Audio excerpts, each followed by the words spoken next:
You ever given your child everything, only to watch someone else try to take it all away? My name is Caroline Harlow. I am 59 years old, a retired English teacher, and the proud mother of one daughter, Layla.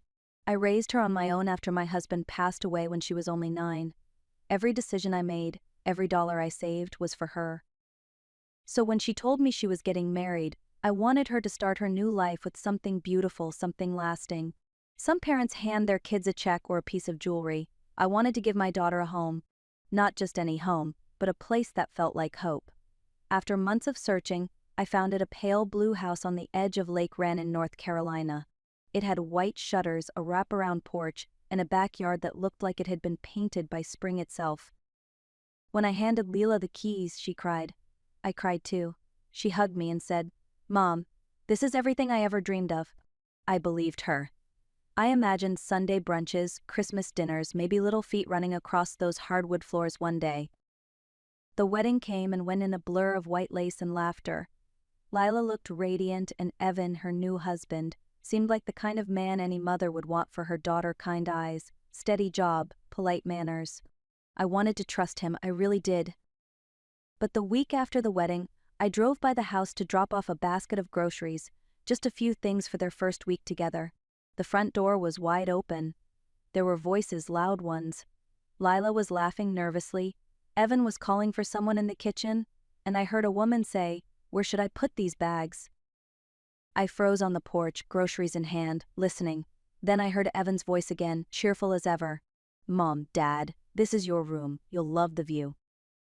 That was the moment I realized the dream house I bought for my daughter was no longer just hers. At first, I thought maybe I had misunderstood. Maybe Evan's parents were just helping them move in or staying the night before heading back home. That would have made sense. Newlyweds often need a bit of help getting settled. But by the third day, it was clear this was not a visit. It was an occupation. When I stopped by again later that week, the driveway looked like a used car lot. Evan's father, Martin, was sitting in a folding chair on the porch drinking coffee as if he had lived there for years. His mother, Gloria, was rearranging furniture in the living room, muttering about better feng shui. Their 2 daughters, Tina and Chloe, were upstairs arguing over which room had better lighting for content creation. And then there was the family parrot, a loud green bird named Leo, who screeched mine, mine, every time someone opened the refrigerator. Inside, the house no longer smelled like fresh paint and flowers. It smelled like bacon grease, hairspray, and chaos. I found Lila in the kitchen, trying to carry 2 pans at once while smiling through the noise. Her eyes looked tired, the way someone's eyes do when they're pretending everything is fine. "Mom," she said, surprised to see me. "We didn't expect you." She hugged me, but I could feel how tense her shoulders were. I looked around and forced a smile. "Quite the crowd you've got here." Evan walked in then, cheerful and oblivious. "Yeah, my folks are going to stay a few days until their new apartment's ready. You know how it is." I wanted to say, "No, Evan, I don't know how it is," but I bit my tongue. Gloria smiled at me, a smile that didn't reach her eyes. "It's so lovely of you to give them this place. You raised such a generous daughter." Something about the way she said them made my stomach twist. By the end of that week, the few days stretched into a permanent arrangement. Every time I called, Lila said she was fine, but her voice lacked the warmth it used to have. When I visited, the house felt smaller, tighter, as if the walls themselves were closing in on her. Martin had claimed the best recliner in the living room and rarely moved from it except to shout for more coffee. Tina and Chloe had turned the guest room into a beauty studio, complete with ring lights and piles of clothes. Gloria had made the kitchen her command center, ordering Lila around like staff. Evan, meanwhile, acted like it was normal. He'd pat Lila on the shoulder and say things like, "You're doing great, babe. Mom loves your cooking." I watched my daughter nod politely, her smile thin and fragile. I'd spent my life teaching students about literature and irony, but nothing prepared me for this. I had given my daughter a home, and now she was living like a guest in it. The weeks that followed were a blur of noise, clutter, and quiet exhaustion. Every time I called Leela, she sounded distracted, her sentences short and careful. When I asked how things were going, she always said the same thing, "Everything's fine, Mom. They'll leave soon." But I could hear the strain behind her voice, the kind that comes from smiling too long. When I visited the house again, I barely recognized it. The flower vases I bought were gone, replaced by Gloria's porcelain figurines. The walls, once soft blue, now carried family portraits, Evan's family, not Leela's. The kitchen counter was covered in grocery lists, half-empty cups, and a mountain of unwashed dishes. My daughter stood at the sink, scrubbing a pan while Leo the parrot squawked for crackers. Evan sat in the living room, watching sports, shouting instructions like a coach. "Lila, bring us some chips," he called without looking away from the screen. His sisters laughed, scrolling through their phones. Gloria hovered nearby, giving her constant commentary. "You should season better next time, dear. My boys are used to flavor." I watched Lila nod politely, her jaw tightening for just a second before she said, "Of course, Gloria." When she finally sat down next to me, I could see how tired she looked. The spark she'd always had, the laughter, the warmth that was dimming. I tried to reach for her hand. "Sweetheart," I whispered, "you don't have to let them run your home." She shook her head gently. "It's just temporary, Mom. Evan promised they'll move out soon. I just don't want to start a fight."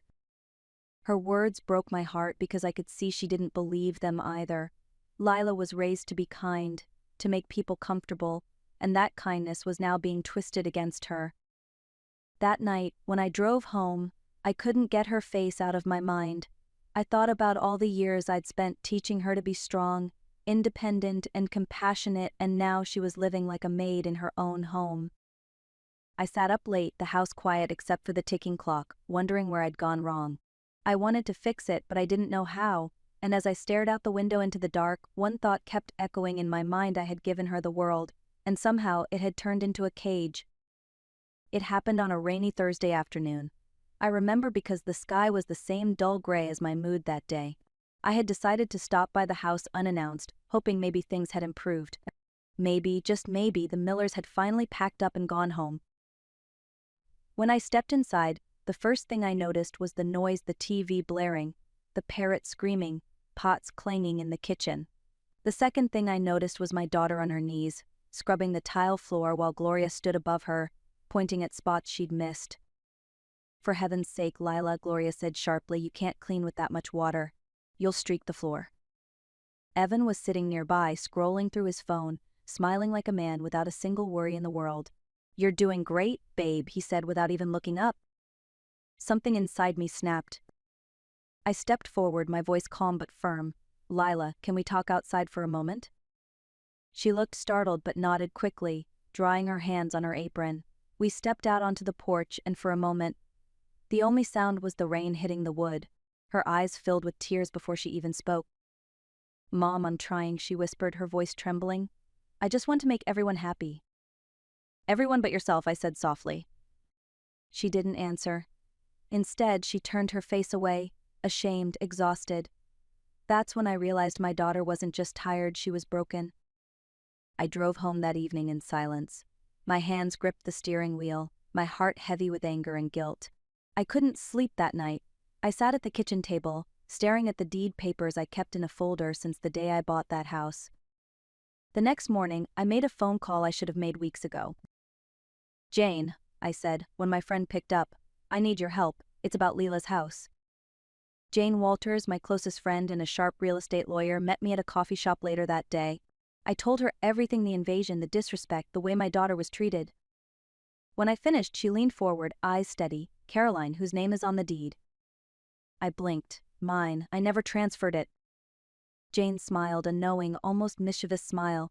"Then maybe it's time they remember whose house they're living in." That night, I couldn't stop thinking about what Jane had said. I lay awake replaying her words over and over. Maybe it's time they remember whose house they're living in. She was right. I had tried being patient, kind, reasonable. None of it worked. It was time to act. The next morning, Jane came by my house with a folder in her hand, and that same calm confidence that always made me feel braver. "Here's what we'll do," she said, sliding the papers across my kitchen table. "We'll issue a formal 30-day notice. You don't owe them an explanation. This is your property. You have every right." I looked down at the documents, my hands trembling slightly. "I just don't want to embarrass Lila," I whispered. Jane placed her hand on mine. "You're not embarrassing her, Caroline. You're saving her." Those words hit me like a jolt.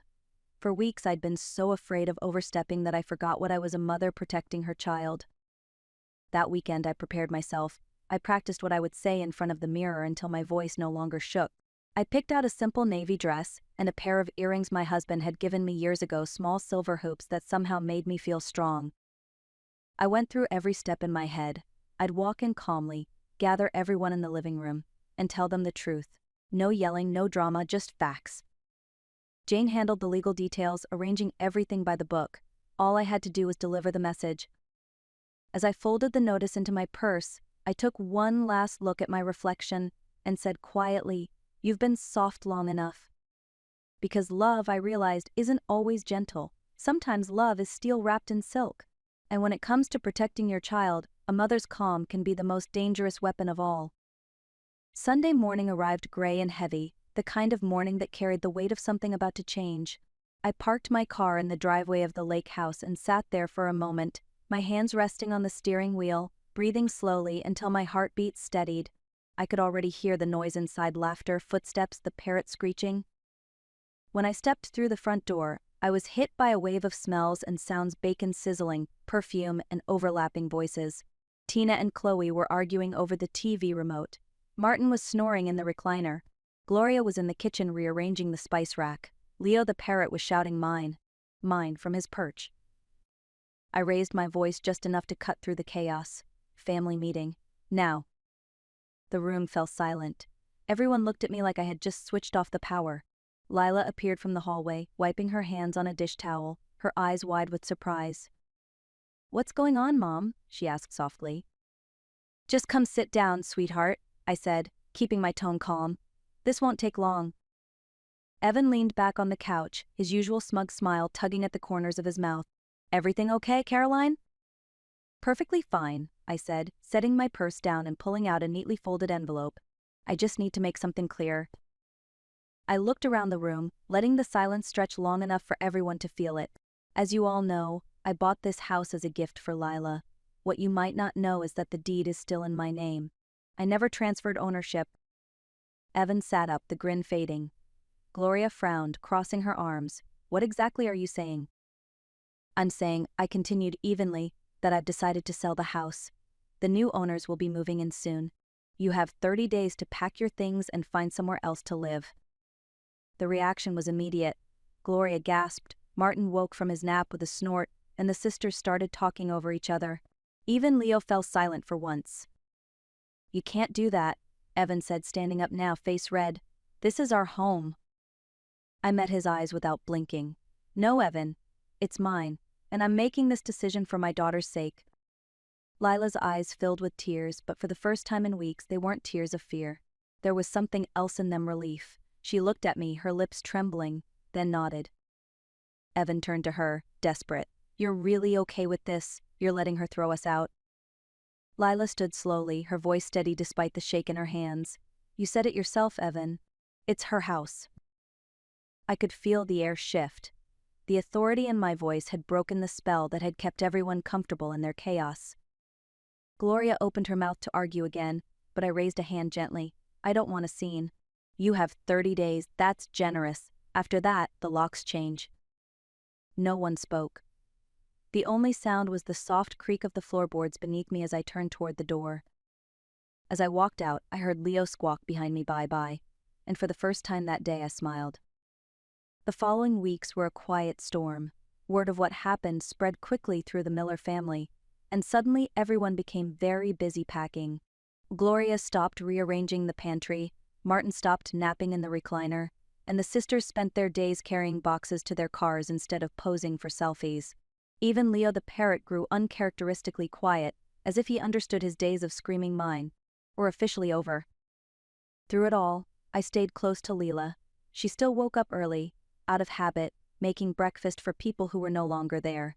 But each day, I saw a little more color return to her cheeks. She started laughing again, real laughter, not the polite kind she'd used to hide her exhaustion.